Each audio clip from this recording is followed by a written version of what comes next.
It was raining that night. Hard. The kind of rain that makes the streets look like rivers and turns windows into mirrors of your own reflection. I remember sitting in my car, parked in the lot outside the office building where I had just lost everything. My job, my reputation, my sense of worth, gone in a 10-minute meeting with a man who didn't look me in the eye once. The silence in the car was deafening. I didn't turn on the radio. I didn't call anyone. I just sat there, staring to the windshield, as the raindrops formed tiny waterfalls over the glass. My hands trembled on the steering wheel, not from cold, but from the overwhelming feeling that I had failed. I had spent 10 years climbing that ladder, 10 years believing that if I just worked hard enough, sacrificed enough, pushed myself enough, I'd finally make it. But now, sitting in the driver's seat of a life that had suddenly collapsed, all I could ask myself was, who am I without this? I looked at my phone. No missed calls, no messages. No one even knew what had happened, or maybe no one cared. That thought hit harder than the job loss. The realization that I had built my life around things that could be taken away in an instant, and they had been, and then something happened.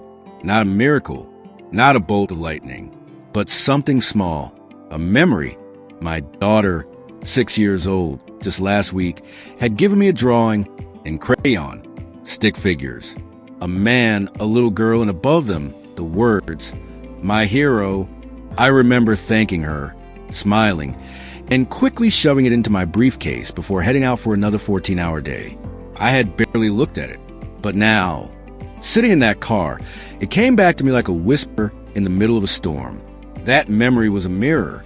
It showed me everything I had ignored, everything I had been too busy, too distracted, too ambitious to see, that I was chasing success, but forgetting what really mattered, that my identity was built on titles and deadlines instead of meaning and connection. In that moment, I began to understand something profound. Sometimes life has to strip you of everything you thought you were to show you who you really are, and it's not always gentle. It breaks you, exposes you, leaves you alone with your silence and your soul. But in that silence, if you listen closely, purpose whispers. That night, I didn't drive home. I drove to my daughter's school and waited in the parking lot until the next morning. I picked her up early, took her for pancakes, and for the first time in years, I was truly present.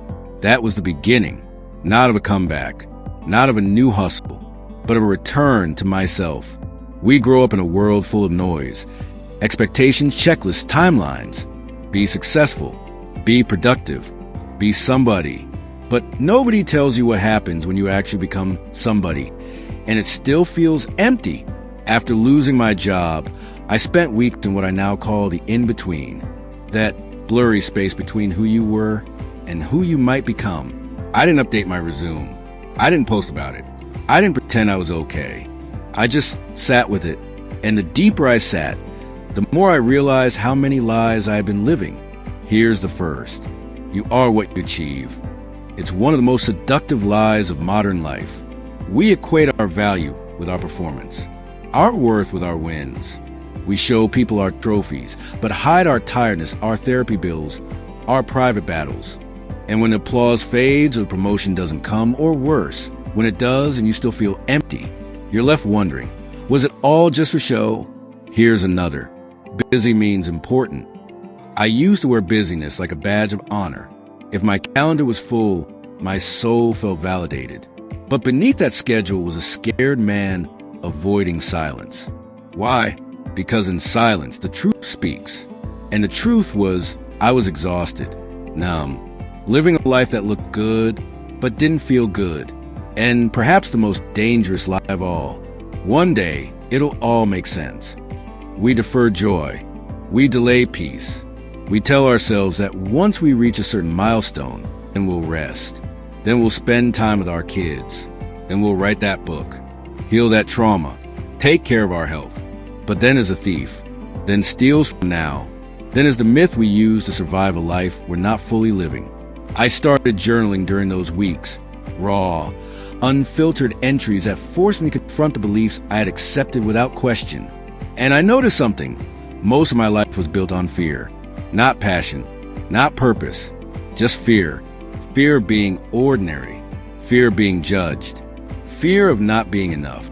But here's what I discovered in the stillness. Fear builds impressive cages. Purpose sets them on fire. You can have a corner office and still be imprisoned. You can have six-figure months and still feel broke inside. You can be celebrated publicly and still ache privately. Because success that costs you yourself is failure in disguise.